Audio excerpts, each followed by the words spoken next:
ഗബ്രിക്ക് നമ്മുടെ power room നഷ്ടപ്പെട്ടു. ഗബ്രിക്കും മുടിയനും നഷ്ടപ്പെടാനുള്ള കാര്യം എന്ന് പറഞ്ഞാൽ നിലവിലെ പവർ ടീമിന് പ്രേക്ഷകർക്ക് അങ്ങോട്ട് ഇഷ്ടമല്ല എന്നുള്ള രീതിയിൽ ബിഗ് ബോസ് അനൗൺസ് ചെയ്തത്.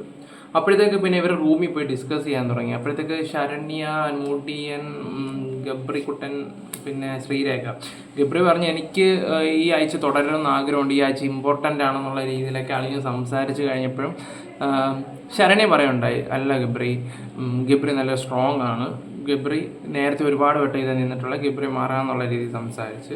അപ്പോഴത്തേക്ക് അടുത്തത് ശരണ്യം പറഞ്ഞു ശ്രീരേഖ ചേച്ചി നേരത്തെ ഇവിടെ നിന്നിട്ടുള്ളതാണ് എന്ന് പറഞ്ഞപ്പോൾ ഓക്കെ എനിക്ക് കുഴപ്പമില്ലെന്ന് ശ്രീരേഖ പറഞ്ഞപ്പോൾ മുടിയൻ പറഞ്ഞില്ലല്ലോ ഞാൻ പൊക്കോളാം എന്ന് പറഞ്ഞ് മുടിയൻ അങ്ങോട്ട് പറയാനുണ്ടായി.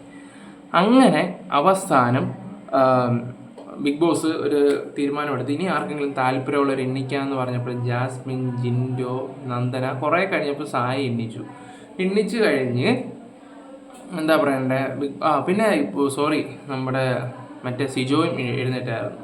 അത് കഴിഞ്ഞതിന് ശേഷം പിന്നെ ഒരു അനൗൺസ് വരാൻ വേണ്ടി ഇങ്ങനെ വെയിറ്റ് ചെയ്യുക എല്ലാവരും. ഇനി എന്താ അടുത്ത വല്ല ടാസ്ക് ആണോ വല്ല പ്ലാൻ ഉണ്ടോ? 2 പേർക്ക് കയറാം, പക്ഷെ കയറിയിരിക്കുന്നത് നന്ദനയും സായിക്കാണ് കയറിയിരിക്കുന്നത്. അപ്പോൾ ബാക്കി കാര്യങ്ങളൊക്കെ അപ്പോൾ ഇതാണ് ഇപ്പോഴത്തെ ലൈവ് അപ്ഡേറ്റ്. എന്തെങ്കിലും കാര്യം ഉണ്ടെങ്കിൽ നമുക്ക് അപ്ഡേറ്റ് ആയിട്ട് വരാം. ഓക്കെ.